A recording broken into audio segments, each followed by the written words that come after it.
Hello everyone, एक बार फिर से आप सभी का स्वागत है आज़ाद यूपीएससी एकेडमी में। करंट अफेयर विशेषांक के सीरीज़ के अंतर्गत हमने आत्मनिर्भर भारत के 3 टॉपिक को कंप्लीट कर लिए हैं।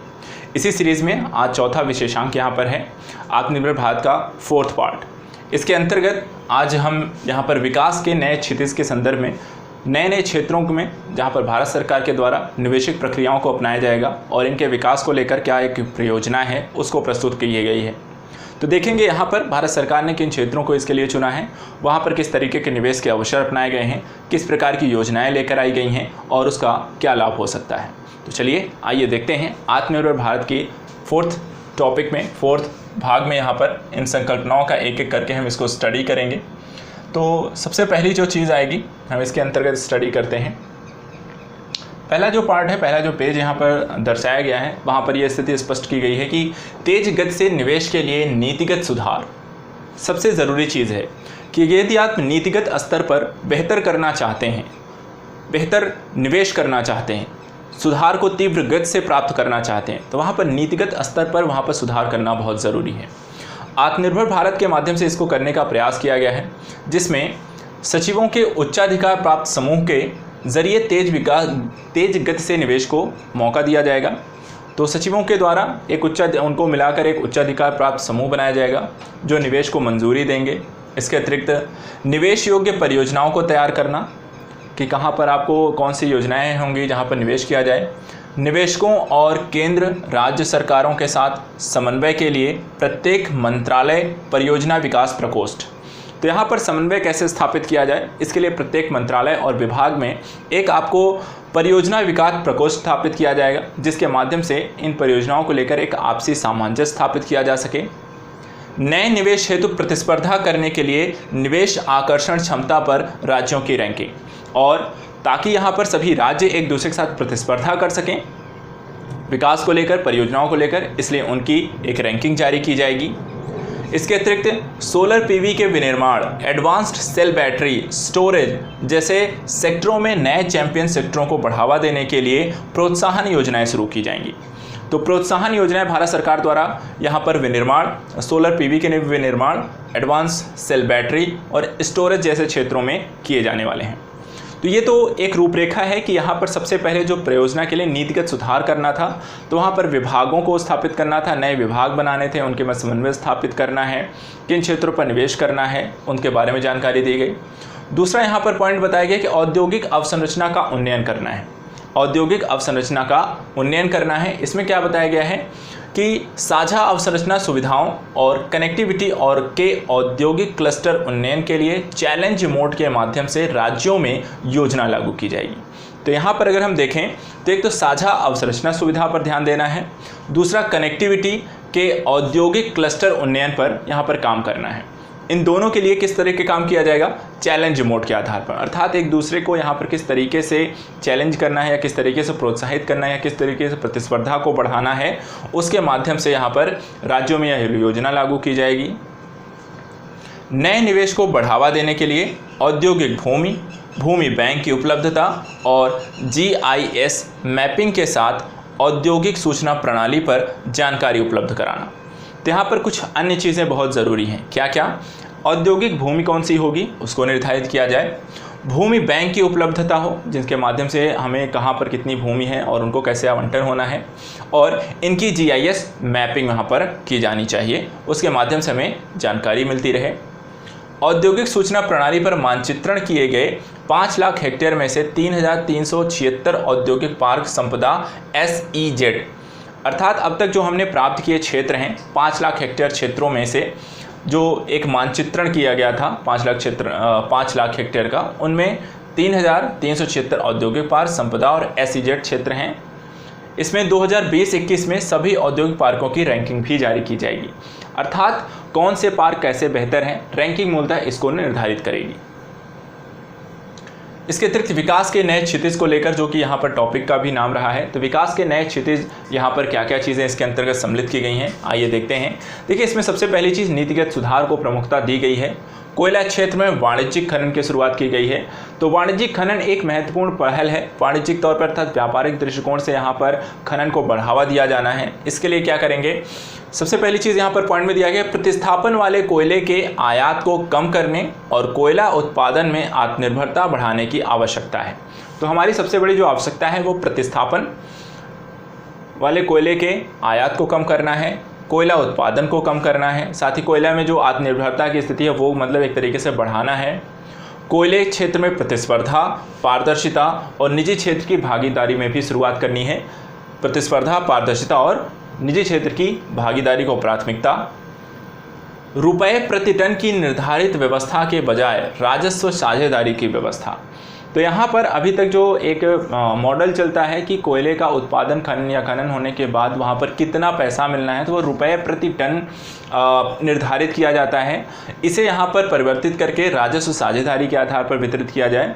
इसमें क्या है, इससे पहले केवल अंतिम उपयोग संबंधी स्वामित्व के साथ स्व उपयोग करने के वाले उपभोक्ता ही बोली लगा सकते थे। तो यहाँ पर जो पहले की अवस्था थी, अंतिम उपयोग संबंधी स्वामित्व के आधार पर जो बोली एक लगती थी, अब कोई भी पार्टी किसी भी कोयला ब्लॉक के लिए बोली लगा सकती है और खुले बाजार में बेच सकती है। तो सारी जो पुरानी प्रक्रियाएं रहीं उसे समाप्त करते हुए वाणिज्यिक खनन के अंतर्गत कोई भी पार्टी यहाँ पर अब बोली लगा सकती है और उसे बेचने के लिए वो खुले बाजार का भी प्रयोग कर सकती है। तो एक अच्छी यहाँ पर पहल के रूप में इसे देखा जा सकता है। इसके अतिरिक्त प्रवेश संबंधी मानदंडों को उदार बनाया जाएगा। प्रवेश के संदर्भ में कोयला खनन के क्षेत्रों को लेकर, साथ ही यहाँ पर अगर देखें लगभग 50 ब्लॉकों की पेशकश तुरंत की जाएगी प्रारंभिक तौर पर। और कितने, 50 ब्लॉकों को, इसको ध्यान रखिएगा। इसके अतिरिक्त कोई पात्रता शर्त नहीं है, केवल अग्रिम भुगतान जिसकी अधिकतम सीमा तय होगी। तो यहाँ पर कोई यहाँ पर आपको योग्यता या कोई यहाँ पर पहले से आपको ये नहीं बताया जाए कौन लोग इसके लिए इस टेंडर को जारी कर सकते हैं या कोई कौन टेंडर ये भर सकता है या कौन बोली लगा सकता है, ऐसी कोई यहाँ पर बता दिया गया है। कोई ऐसी कोई शर्त या पात्रता नहीं है। सिर्फ आपको वहाँ पर बोली लगाने के संदर्भ में वहाँ पर अग्रिम आपको भुगतान करना पड़ेगा और उसके पश्चात वहाँ पर उसकी समय सीमा, अधिकतम समय सीमा को भी निर्धारित किया गया है। इसके बाद अगला पॉइंट यहाँ पर है नीतिगत सुधार। नीतिगत सुधार कोयला क्षेत्र में वाणिज्यिक खनन की शुरुआत कहा गया है कि जिस तरीके से यदि हम नीतिगत सुधार अगर करते हैं तभी यहाँ पर एक कोयला के क्षेत्र में वाणिज्यिक खनन की सही शुरुआत मानी जाएगी। ऐसा करने के लिए आंशिक रूप से खोजे गए ब्लॉकों के लिए अन्वेषण सह उत्पादन व्यवस्था, आंशिक रूप से खोजे गए ब्लॉकों के लिए अन्वेषण और सह उत्पादन व्यवस्था को यहाँ पर संचालित करना है। पूरी तरह से खोजे गए कोयला ब्लॉकों की नीलामी करने के लिए पिछले प्रावधान के बजाय अब तक यहाँ की आंशिक रूप से खोजे गए ब्लॉकों की भी नीलामी की जाएगी। तो दोनों तरीके के ब्लॉक नीलामी की जाएगी, जो पूरी तरीके से खोज लिए गए हैं और जिनको अभी पूरी तरह से खोजा नहीं गया है, आंशिक रूप से ही खोजा गया है, उनको भी यहाँ पर नीलामी में रखा जाएगा। इसके अतिरिक्त अन्वेषण में निजी क्षेत्र की भागीदारी की अनुमति होगी। निर्धारित समय से पहले ही उत्पादन शुरू करने पर राजस्व साझेदारी में छूट के जरिए प्रोत्साहन दिया जाएगा। कि यहाँ पर कई बार ऐसा होता है कि निर्धारित समय तक आपको चीज़ें उत्पादन करना है या नहीं करना है, जैसी चीज़ों को यहाँ पर निश्चितता समाप्त कर दी गई है। बोला गया है यदि आप निर्धारित समय से पहले ही उत्पादन शुरू करने और राजस्व साझेदारी में छूट के जरिए प्रोत्साहन भी दिए जाने की बात कही गई है। इसके अतिरिक्त नीतिगत सुधारों में कोयला क्षेत्र में विविध अवसर, 50,000 करोड़ रुपए का निवेश, 50,000 करोड़ रुपए का निवेश यहाँ पर किया जाएगा। किसके माध्यम से, नीतिगत सुधारों के अंतर्गत कोयला क्षेत्र में, जैसे कि राजस्व साझेदारी में छूट के माध्यम से कोयला गैसीकरण, द्रवीकरण को प्रोत्साहन दिया जाएगा। तो कोयला के द्रवीकरण और साथ ही साथ यहाँ पर गैसीकरण की जो प्रक्रिया है उसको भी यहाँ पर इसमें सम्मिलित किया गया है। इसके अतिरिक्त इसके परिणाम स्वरूप पर्यावरण प्रभाव में काफ़ी कमी आएगी, जिसके माध्यम से कोयला के संबंधित जो कह सकते हैं पॉल्यूशन की समस्या हमेशा बहुत बनी रहती है। तो वहाँ पर गैसीकरण और द्रवीकरण की प्रक्रिया अपनाकर हम कहीं ना कहीं कह रहे हैं कि पर्यावरण को नुकसान कम होगा। भारत को गैस आधारित अर्थव्यवस्था में परिवर्तित करने में सहायता मिलेगी। ये दो चीज़ें हैं, पर्यावरण नुकसान कम होगा और गैस आधारित अर्थव्यवस्था। इसके अतिरिक्त आधारभूत ढांचे के विकास पर 50,000 करोड़ रुपए का निवेश है। किस पर, आधारभूत ढांचा, सबसे ज़रूरी पहलू। हम कल भी पढ़ रहे थे बुनियादी ढांचा को लेकर, कल बहुत सारा वहाँ पर भारत सरकार के द्वारा निवेशिक प्रक्रियाओं को अपनाया गया था, काफ़ी सारे इन्वेस्टमेंट किए गए थे। और आज भी अगर हम देखें तो यहाँ पर आधारभूत ढांचे के विकास पर 50,000 करोड़ रुपए के निवेश की बात कही गई है। ये निवेश कहाँ कहाँ और कैसे किया जाएगा? तो CIL के 2023-24 तक 1 अरब टन कोयला उत्पादन बढ़ाने के लक्ष्य के साथ अतिरिक्त उत्पादन की निकासी, साथ ही निजी ब्लॉक से कोयले का उत्पादन। तो 2023-24 तक 1 अरब टन कोयला उत्पादन का लक्ष्य रखा गया है। इसके अतिरिक्त खदानों से रेलवे लाइन तक कोयले के यंत्रीकृत हस्तांतरण 18,000 करोड़ रुपए का निवेश किया जाएगा, क्योंकि कोयला की जो खान है, खदान होती हैं, वहाँ से रेलवे लाइन तक उन्हें कैसे पहुँचाना है, तो उसके लिए जो संरचना डेवलप करनी है उसके लिए 18,000 करोड़ रुपए का निवेश किया जाएगा।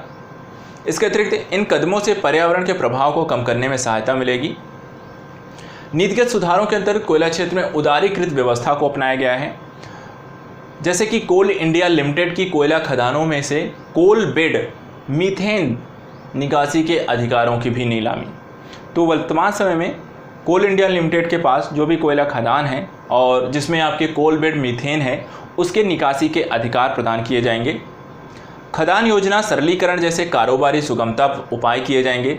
तो सबसे बड़ी चीज़ यहाँ पे देखिए, कारोबारी सुगमता उपाय, ये बहुत ज़रूरी है आजकल, जिसको हम कहते हैं ईज़ ऑफ डूइंग बिजनेस। ये बहुत ज़रूरी है आज के हर एक क्षेत्र में निवेश को आकर्षित करने को लेकर। तो यहाँ पर ईज़ ऑफ डूइंग बिजनेस इस क्षेत्र में, खदान योजना के क्षेत्र में भी हम देखने को मिल रही है।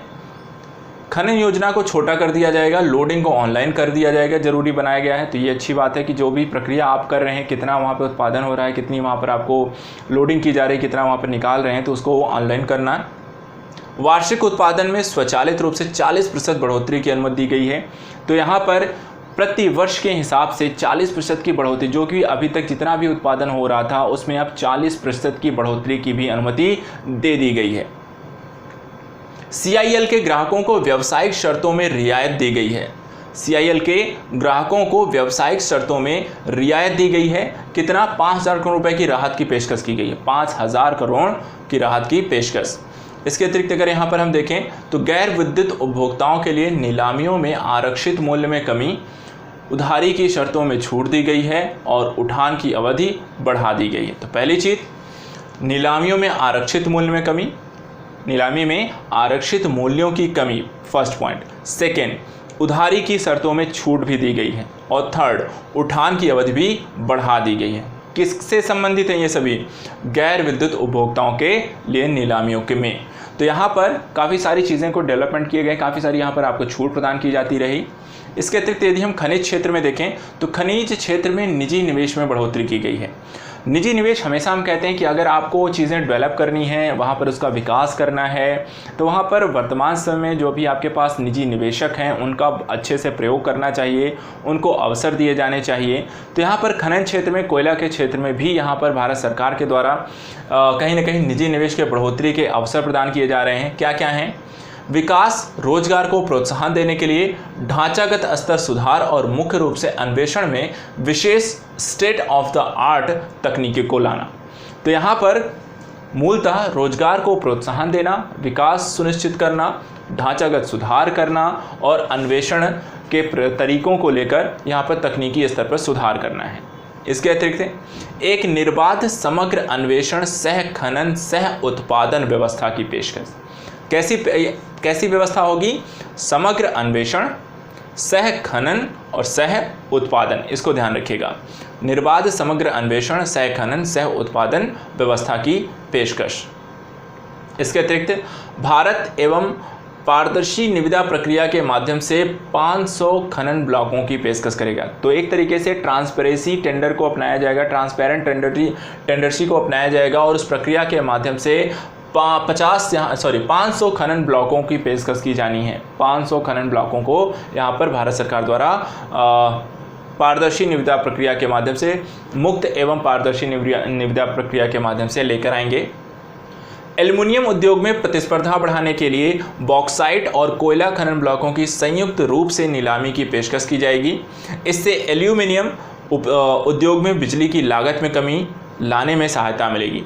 तो एल्युमिनियम उद्योग में प्रतिस्पर्धा बढ़ाने के लिए बॉक्साइट और कोयला खनन ब्लॉकों की संयुक्त रूप से नीलामी की भी पेशकश की गई है। इससे एल्युमिनियम उद्योग में बिजली की लागत में कमी आएगी। तो काफ़ी सारी चीज़ों को लेकर सुधार किए गए हैं, ढांचागत सुधार किए गए हैं, निवेश को बढ़ावा दिया गया है, नई योजनाएं लेकर आई गई हैं, प्रक्रियाओं में सुधार किया गया है जिसमें पारदर्शी प्रक्रिया को अपनाया जाना है, और साथ ही यहाँ पर निजी निवेशकों को आकर्षित करने के लिए काफ़ी सारी सुविधाएं यहाँ पर प्रदान की गई हैं। तो काफ़ी सारे डेवलपमेंट किए गए हैं। इसके अतिरिक्त और अगर हम देखें तो यहाँ पर नीतिगत सुधार खनिज क्षेत्र में किए गए हैं। क्या क्या? जैसे खनन पट्टों के हस्तांतरण और अतिरिक्त खनिजों की बिक्री का रास्ता साफ करने के लिए कैप्टिव का मतलब होता है निजी उपयोग, और गैर कैप्टिव खदानों के बीच के अंतर को ख़त्म करना। तो यहाँ पर निजी सार्वजनिक क्षेत्र में जो भी यहाँ पर खानों को लेकर जो अंतर था यहाँ पर खदानों को लेकर, उसे समाप्त करना है। दूसरा यहाँ पर खनन और उत्पादन की दक्षता में सुधार करना है। खान मंत्रालय विभिन्न खनिजों के लिए खनिज सूचकांक के विकास की प्रक्रिया लेकर आएगा, और खनन पट्टों के आवंटन के समय भुगतान की जाने वाली स्टैम्प ड्यूटी में व्यवस्थित बदलाव किए जाएंगे। तो यहाँ पर अगर बदलावों की बात करें तो दक्षता में भी सुधार लाना है। साथ ही यहाँ पर आपके खनिज सूचकांक विकसित किया जाएगा, जिसके माध्यम से विकास की प्रक्रिया डेवलप की जाएगी, और स्टैम्प ड्यूटी यहाँ पर आपको लेकर आई जाएगी, जिसको व्यवस्थित तरीके से इसमें बदलाव लाने की भी पेशकश की गई है। तो यहाँ पर कुछ इस तरीके की प्रक्रियाएँ भी आपको देखने को मिलती हैं। इसके अतिरिक्त नेक्स्ट टॉपिक, अभी तक हमने जो सारा कुछ मैटर पढ़ा है यहाँ पर खनन क्षेत्र को लेकर था। अगला जो टॉपिक है यहाँ पर रक्षा उत्पादन में आत्मनिर्भरता को लेकर बढ़ावा देने की बात की गई है। रक्षा हमारे क्षेत्र के लिए, हमारे देश के लिए बहुत ज़रूरी है, और इसलिए भारत सरकार लगातार रक्षा के क्षेत्र में भी निवेश को बढ़ावा देने की बात करती है। रक्षा उत्पादन में आत्मनिर्भरता के लिए मेक इन इंडिया को यहाँ पर प्रमुख रूप से यहाँ पर देखा गया है, उसको यहाँ पर प्लेटफॉर्म के रूप में उपस्थित किया गया है। जैसे वर्षवार समय सीमा के साथ आयात पर प्रतिबंध के लिए हथियारों प्लेटफॉर्मों की एक सूची को अधिसूचित करना, अर्थात भारत अभी तक विश्व में सबसे ज़्यादा हथियार आपूर्तिकर्ता देशों में रहा है, और इसलिए अब भारत ये करना चाहता है कि हम हथियारों की आपूर्ति जो करते हैं वो करना वहाँ पर था, जो खरीदते हैं उसे खरीदना बंद करके इसकी जो आपूर्ति है स्वयं देश में ही उत्पादन करके पूरी करें। इसके लिए एक सूची बनाई जाए, और उस सूची के माध्यम से हम एक एक करके यहाँ पर उत्पादन भी बढ़ाएं, और जिसका उत्पादन होने लगे उसको हम आयात करना भी बंद कर दें। तो और देखिए क्या है इसमें, आयातित पुर्जों का स्वदेशीकरण। मूलतः कई बार होता है जो आप वस्तुओं का आयात करते हैं, मिसाइल आपने की, या फिर आपने हेलीकॉप्टर मंगाए, या फिर लड़ाकू जेट लिए, उनके कलपुर्जे इत्यादि भी खरीदने के लिए आपको बार बार उसी देश के चक्कर लगाने पड़ते हैं। तो यहाँ पर सबसे पहले क्या करना है, आयातित पुर्जों का स्वदेशीकरण। दूसरा, घरेलू पूंजीगत खरीद के लिए अलग बजटीय प्रावधान। तो यहाँ पर बजट में अलग से प्रावधान किया जाएगा कि घरेलू स्तर पर क्या क्या हमें जो भी खरीद करनी है रक्षा क्षेत्र से, उसके लिए बजट में अलग से प्रावधान किए जाएंगे। ये भारी रक्षा आयात बिल को कम करने में मदद करेगा, क्योंकि यहाँ पर आयात के कारण जो टैक्सेस इत्यादि बाकी चीज़ें लगती हैं उसके कारण काफ़ी महंगा भी पड़ जाता है। दूसरा, डॉलर में पे करना पड़ता है, तो वो भी आपको वहाँ पर समस्याप्रद होती है। यदि हम इसे भारत से ही खरीदना शुरू कर देंगे, भारत में ही बनी हुई वस्तुओं खरीदना शुरू कर देंगे, तो उससे कहीं ना कहीं हमारे बैलेंस ऑफ पेमेंट की स्थिति और बिल को पे करने को लेकर जो दबाव बना रहता है वो भी यहाँ पर कम हो जाएगा। इसके अतिरिक्त आयुध निर्माणी बोर्ड के कॉर्पोरेटीकरण द्वारा आयुध आपूर्ति में स्वायत्तता, जवाबदेही और दक्षता में सुधार, अर्थात प्रशासनिक स्तर में यहाँ पर नई चीज़ों को समावेशन को लेकर नई तरीके के परिवर्तनों को भी बढ़ावा देना है। सबसे पहली चीज़ यहाँ पर देखिए तो आयुध निर्माणी बोर्ड के कॉर्पोरेटीकरण द्वारा, अर्थात यहाँ पर एक प्रशासनिक शासन व्यवस्था जो भी है, कॉर्पोरेशन जो होता है कि यहाँ पर जो प्रशासनिक जो व्यवस्था है उसमें बदलाव लिया जाएगा, और उसमें क्या किया जाएगा, स्वायत्तता, जवाबदेही और दक्षता में सुधार किया जाएगा इस बोर्ड में। तो एक तो ये अच्छी चीज़ है। दूसरी बात, यहाँ पर नीतिगत सुधारों में रक्षा उत्पादन की बात की गई है। रक्षा उत्पादन में जैसे कि स्वचालित मार्ग के अंतर्गत रक्षा विनिर्माण क्षेत्र में FDI सीमा 49% से बढ़ाकर 74% कर दी गई है। ऑटोमेटिक रूट से, यहाँ पर मतलब ऑटोमेटिक रूट जहाँ पर सरकार से आपको अनुमति लेने की ज़रूरत नहीं है, कितनी अब नहीं रह गई, 74% तक यदि आप FDI के रूप में निवेश करते हैं तो यहाँ पर किस क्षेत्र में, रक्षा विनिर्माण में, तो उसके लिए अब भारत सरकार से आपको अनुमति लेनी नहीं पड़ेगी। इसके अतिरिक्त समयबद्ध रक्षा खरीद प्रक्रिया और तेज़ी से निर्णय लेने की प्रणाली को भी इसमें लाया जाएगा। तो खरीद प्रक्रिया बेहतर हो, साथ ही तेज़ी से निर्णय लिए जा सकें, इसके लिए क्या क्या है, जैसे कि अनुबंध प्रबंधन का समर्थन करने के लिए एक परियोजना प्रबंधन इकाई की स्थापना। तो एक नई इकाई बनाई जाएगी और इस इकाई का नाम क्या होगा, परियोजना प्रबंधन इकाई। काम क्या करेगी, अनुबंध प्रबंधन का समर्थन। इसके अतिरिक्त हथियारों प्लेटफॉर्मों की जनरल स्टाफ गुणवत्ता आवश्यकताओं की यथार्थवादी स्थापना की जाएगी। ट्रायल और टेस्टिंग प्रक्रियाओं का जीर्णोद्धार किया जाएगा। तो यहाँ पर ट्रायल और टेस्टिंग को भी विकसित किया जाना बहुत ज़रूरी है कि जो भी आपके हथियार बन रहे हैं, जो भी आपके लड़ाकू विमान बन रहे हैं, जो भी आपके मिसाइल बन रही हैं, वो किस तरीके से काम कर रही हैं। अगर वहाँ पर उनकी टेस्टिंग नहीं होती, ट्रायल्स नहीं होते हैं, तो वहाँ पर वो चीज़ें खरीदने लायक हैं या नहीं है उसका भी पता नहीं चलेगा। तो यहाँ पर ट्रायल और टेस्टिंग प्रक्रियाओं को भी उनका भी जीर्णोद्धार किया जाना है। इसके अतिरिक्त उड़ान लागत में 1000 करोड़ रुपए की कमी, नागरिक उड्डयन के लिए कुशल एयर स्पेस प्रबंधन। तो अगला जो क्षेत्र है जहां पर भारत सरकार ने ध्यान देने की बात की है वो एयर स्पेस के प्रबंधन की बात कही है। इसमें क्या क्या बात कही सम्मिलित की गई है अगर देखें तो यहाँ पर अगर हम देखें तो भारतीय हवाई क्षेत्र का केवल 60% ही स्वतंत्र रूप से उपलब्ध है। कितना? 60% ही स्वतंत्र रूप से उपलब्ध है। दूसरी चीज़, भारतीय हवाई क्षेत्र के उपयोग पर प्रतिबंधों को कम किया जाए ताकि नागरिक उड़ानें अधिक सुकुशल हों। तो जो भारत का 40% क्षेत्र है जो कि मूलतः उड़ान के लिए प्रतिबंधित रहता है, उसको भी क्या किया है कि खोले जाने की बात कही है ताकि क्या किया जा सके, नागरिक उड़ानें अधिक कुशल तरीके से प्रारंभ की जा सकें।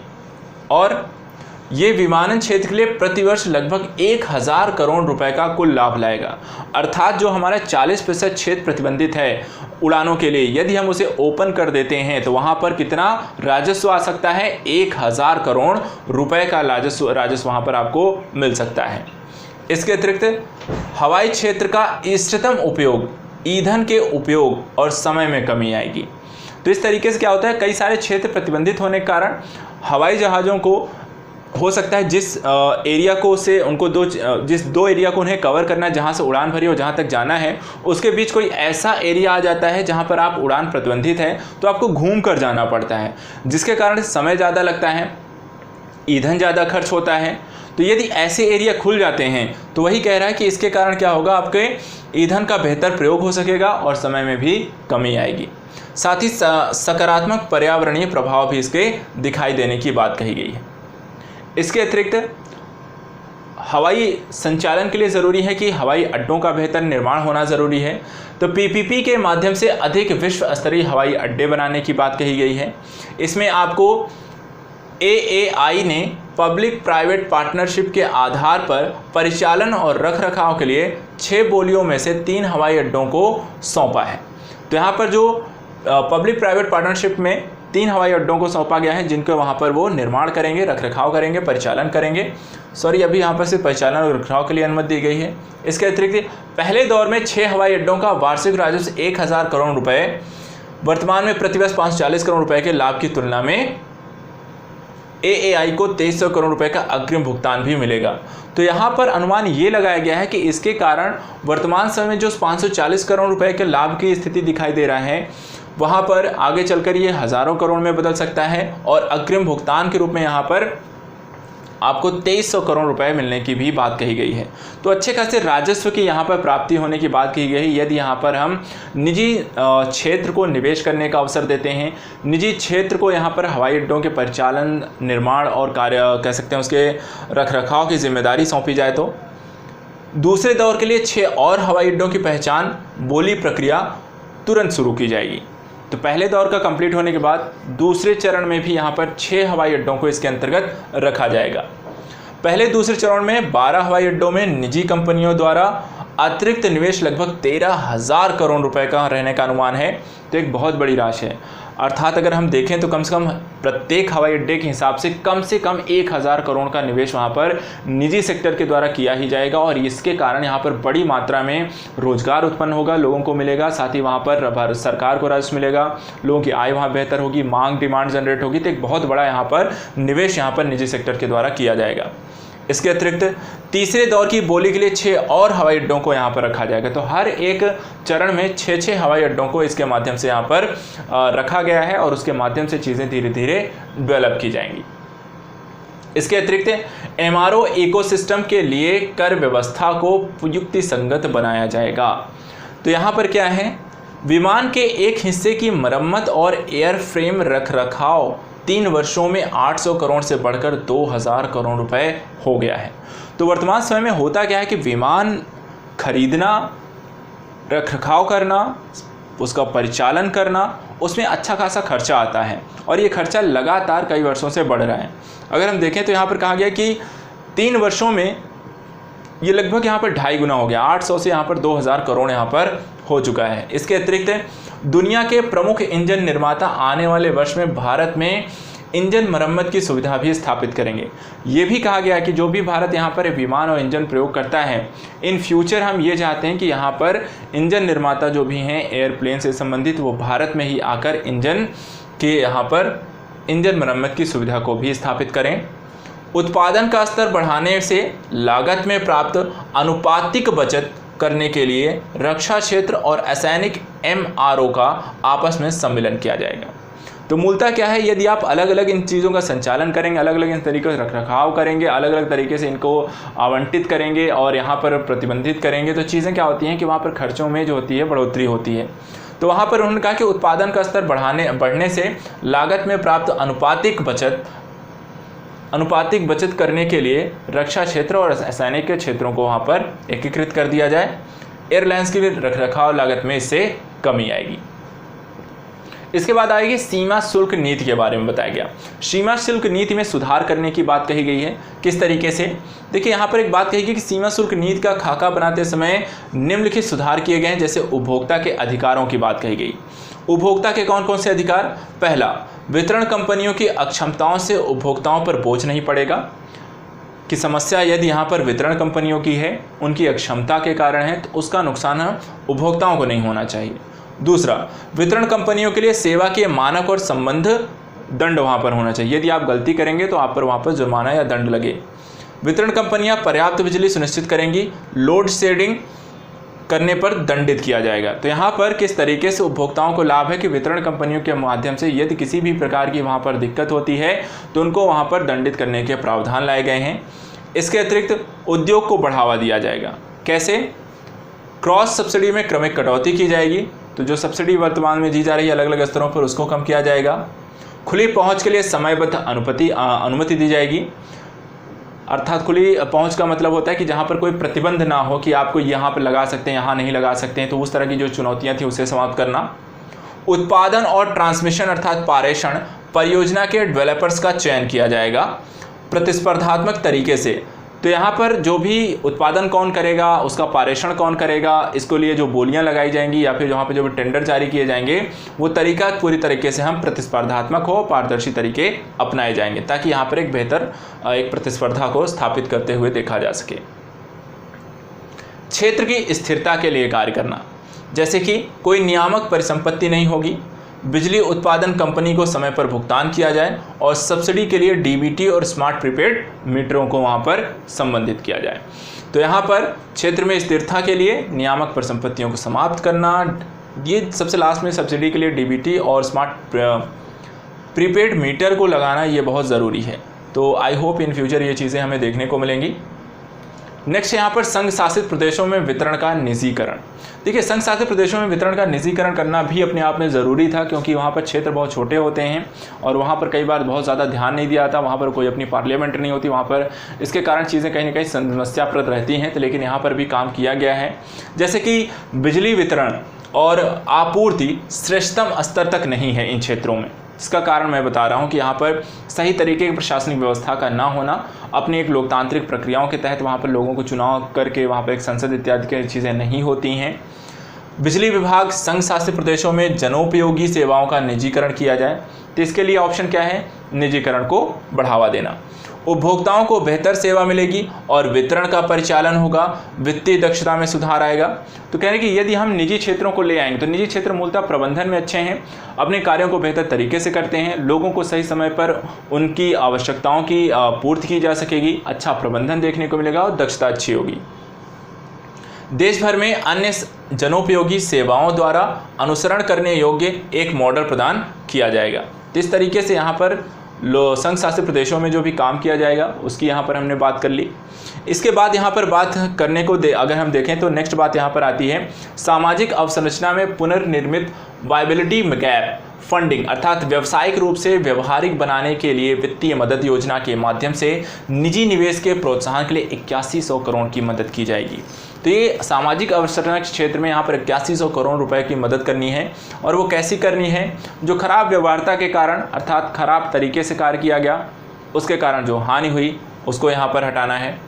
केंद्र राज्य संवैधानिक निकायों के द्वारा VGF के द्वारा वायबिलिटी गैप फंडिंग की मात्रा प्रत्येक परियोजना कुल लागत के 30% तक बढ़ाई जाएगी। तो अभी तक जो भी फंडिंग आपको मिलती रही है वहाँ पर वायबिलिटी गैप फंडिंग के माध्यम से उन परियोजनाओं को 30% तक नई स्तर तक बजट आपका बढ़ाया जाएगा। इसके अतिरिक्त अन्य क्षेत्रों के लिए VGF भारत सरकार और राज्य संवैधानिक निकायों प्रत्येक की ओर से दी जा रही मौजूदा 20% सहायता जारी रहेगी। तो वर्तमान समय में बाकी जो परियोजनाएं हैं वहाँ पर जो मिलता है वो 30% मिलता है, लेकिन यहाँ पर अभी जो सरकार के द्वारा इसे अब नई जो परियोजनाएं हैं अब आएंगी उनको यहाँ पर कुल लागत का 30% कर दिया जाएगा। परियोजना का व्यय 8100 करोड़ है और परियोजनाएं केंद्रीय मंत्रालयों, राज्य सरकार, संवैधानिक निकायों द्वारा प्रस्तावित की जाएंगी। तो अगर आपसे पूछा जाए कि यहाँ पर जो बात की जाए वायबिलिटी गैप फंडिंग को यहाँ पर संचालित करने की जो जिम्मेदारी है, जो योजनाओं के से संबंधित यहाँ पर लागत के अतिरिक्त जो पैसा आवंटित किया जाएगा वो किसके माध्यम से चीज़ें संचालित की जाएंगी या प्रस्तावित की जाएंगी, तो वहाँ पर केंद्रीय मंत्रालय भी हैं, राज्य सरकार भी हैं और संवैधानिक इकाइयाँ भी। अगली बात आती है अंतरिक्ष। अंतरिक्ष से जुड़ी गतिविधियों में निजी भागीदारी को भी प्रोत्साहन दिया जाएगा। अंतरिक्ष का क्षेत्र हम बहुत पहले से पढ़ते आ रहे हैं। साइंस एंड टेक के क्षेत्र में हमने देखा था कि वहाँ पर इसरो के अतिरिक्त एक अलग से आर्थिक इकाई के तौर पर वहाँ पर विकसित किया गया था। तो यहाँ पर काफ़ी लंबे समय से इस पर काम किया जा रहा था। अभी देखिए भारत सरकार ने क्या क्या यहाँ पर घोषणाएं की हैं। भारत के अंतरिक्ष क्षेत्र की यात्रा में भारतीय निजी क्षेत्र को सहयात्री बनाया जाएगा, अर्थात निजी क्षेत्रों को भी इसमें सम्मिलित किया जाएगा। उपग्रहों, प्रक्षेपणों और अंतरिक्ष आधारित सेवाओं में निजी कंपनियों को समान अवसर उपलब्ध कराया जाएगा। किन किन क्षेत्रों में? उपग्रहों, प्रक्षेपण और अंतरिक्ष आधारित सेवाओं में। इसके अतिरिक्त निजी कंपनियों को अनुमानित नीति और विनियामक वातावरण उपलब्ध कराया जाएगा कि एक अनुभव कैसा हो, अर्थात उन्हें अनुभव दिलाने के लिए और कार्य किस तरीके से होता है ये उनको समझाने के लिए उनको निजी कंपनियों को एक अनुमानित नीति और विनियामक वातावरण भी उपलब्ध कराया जाएगा। साथ ही निजी क्षेत्र को अपनी क्षमताओं में सुधार लाने के लिए इसरो सुविधाओं और उपयुक्त परिसंपत्तियों का उपयोग करने की भी इजाज़त देगा। तो वर्तमान समय क्योंकि हमारे यहाँ कोई निजी कंपनी है नहीं जो इस तरह का कार्य करती है, इसलिए इसरो ही एक ऐसी संस्था है जो इस तरह के कामों को संचालित करती है। इसलिए इसरो अपनी सभी प्रकार की जो भी उसके पास संस्थाएं हैं, जो भी उसके पास उपकरण हैं, वो उनका उपयोग वो निजी क्षेत्रों को करने देगी ताकि वहाँ पर वो इसे सीख सकें। ग्रहों की खोज, दूसरे ग्रहों की यात्रा आदि के लिए भविष्य की परियोजनाओं को भी निजी क्षेत्र के लिए खोल दिया जाएगा। तो जैसे कि अभी आप अमेरिका में देखते हैं कि अमेरिका में अब निजी सेक्टर की कंपनियां हैं, SpaceX है, वहाँ पर काम कर रही है, अच्छी काम कर रही है। उसी तरीके से अब भारत भी यहाँ पर निजी क्षेत्र को बढ़ावा दे रहा है कि वो सार्वजनिक के साथ इसरो के साथ साथ मिलकर यहाँ पर कई क्षेत्रों में यहाँ पर भारत की मदद करें, चाहे वो ग्रहों की खोज करना हो या दूसरे ग्रहों की यात्रा करना हो। इसके अतिरिक्त टेक एंटरप्रेन्योर अर्थात तकनीकी उद्यमों को रिमोट सेंसिंग डेटा प्रदान करने के लिए उदार भू स्थानिक डेटा नीति, अर्थात यहाँ पर उनको अगर क्योंकि निजी सेक्टर अगर आता है तो उनको वहाँ पर डेटा चाहिए होगा कि उसका डेटा के माध्यम से उसका विश्लेषण कर पाएंगे, उसे समझ पाएंगे। तो उसके लिए एक नई नीति लेकर आएगी, उदार भू स्थानिक डेटा नीति, जहाँ पर आप लोकलाइजेशन करके उन डाटा को अपने पास ही रखें और उनका नॉलेज स्टडी करके उनका उपयोग करना सीखें। इसके अतिरिक्त परमाणु ऊर्जा से संबंधित सुधार। परमाणु ऊर्जा में क्या क्या सुधार किए गए हैं? जैसे कि मेडिकल आइसोटोप के उत्पादन के लिए PPP मोड में रिसर्च रिएक्टर की स्थापना करना, कैंसर और अन्य बीमारियों के लिए सस्ते उपचार के माध्यम से मानवता को बचाना। हम देखते आए हैं, कई बार वहाँ पर पढ़ते हैं कि कोबाल्ट 60 है, आयोडीन है के उपकरण हैं और इसके साथ साथ आपके कुछ अन्य कह सकते हैं कि आइसोटोप होते हैं जिनका प्रयोग आपको अलग अलग प्रकार की बीमारियों में प्रयोग किया जाता है। तो यहाँ पर भी वही बात कही गई कि मेडिकल आइसोटोप के उत्पादन के लिए PPP मोड में रिसर्च रिएक्टर की स्थापना की जाएगी। कैंसर और अन्य बीमारियों के लिए सस्ते उपचार के माध्यम से मानवता के कल्याण को बढ़ावा दिया जाएगा। और खाद्य संरक्षण हेतु विकिरण प्रौद्योगिकी का उपयोग। किसके लिए? खाद्य संरक्षण के लिए विकिरण प्रौद्योगिकी का प्रयोग किया जाएगा। पीपीपी मोड में सुविधाएं स्थापित करना, कृषि सुधारों को पूर्णता प्रदान करना, किसानों को सहायता प्रदान करने में भी इनका प्रयोग किया जाएगा। भारत की मजबूत स्टार्टअप प्रणाली को परमाणु क्षेत्र से जोड़ना है।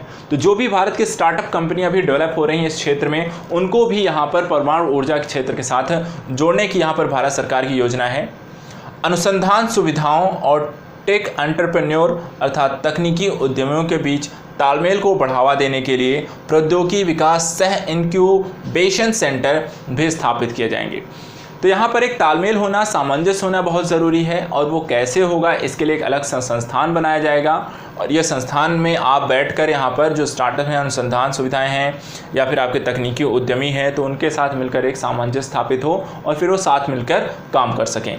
तो इस तरीके से अगर हम देखें तो यहाँ पर काफ़ी सारे क्षेत्रों में भारत सरकार द्वारा काम किए जाने की बात कही गई है, चाहे वो कोयला और खनन क्षेत्र हो, या फिर आपका ऊर्जा का क्षेत्र हो, या फिर आपका परमाणु का क्षेत्र हो, या आपका ऊर्जा और कृषि और अंतरिक्ष जैसे क्षेत्र हों। तो यहाँ पर भारत सरकार ने कई नए क्षेत्रों में किस तरीके से डेवलपमेंट किए जाने हैं उसको लेकर काम करने की बात कही है, किस तरीके के निवेश करने हैं उसकी बात कही है, कुछ नई संस्थाओं के गठन करने की बात कही है, तो कुछ नई परियोजनाओं को भी संचालित करने की बात कही है। इसके अतिरिक्त निवेशिक अवसरों को भी खोला है, प्रक्रिया को पारदर्शी बनाने का प्रयास किया है। तो इन सभी माध्यमों के माध्यम के तरीकों को अपनाकर भारत अपने अलग अलग माध्यमों से अर्थात आत्मनिर्भर बनने की प्रक्रिया में वो हर एक क्षेत्र का सहारा लेना चाहता है। उसमें निजी क्षेत्रों को निवेशिक अवसरों का भी मौका दिया जाएगा और सार्वजनिक क्षेत्रों के साथ उसे मिलकर सीखने का भी अवसर दिया जाएगा।